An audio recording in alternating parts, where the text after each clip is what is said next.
Welcome to the Rim Brake Rodeo. We hope this video helps. In this video, I will show how to open a Kia Sportage sunroof. Start by turning the ignition to accessory or on so the sunroof has power. Press the tilt or slide control gently to test movement. If the sunroof resists, stop and inspect the track. Keep fingers and loose items clear during operation.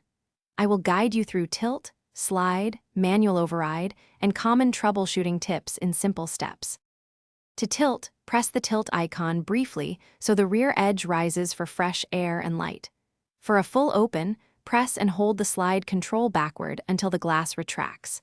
Use short presses to move incrementally and avoid overrunning the motor. If you need just a small vent, use the tilt setting instead of sliding. Practice once or twice to get a feel for the button sensitivity and stop positions. If you are finding this helpful, please subscribe and like so I can make more useful car tips. Quick recommendation: pick up leak-proof meal prep containers for tidy snacks and no spills when working on your car.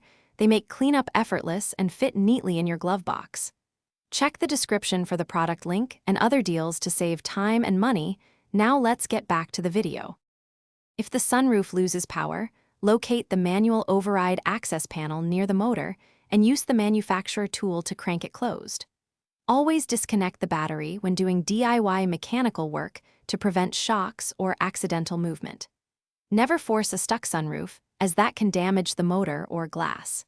If you hear grinding or binding, get professional service to avoid costly repairs and ensure safe operation.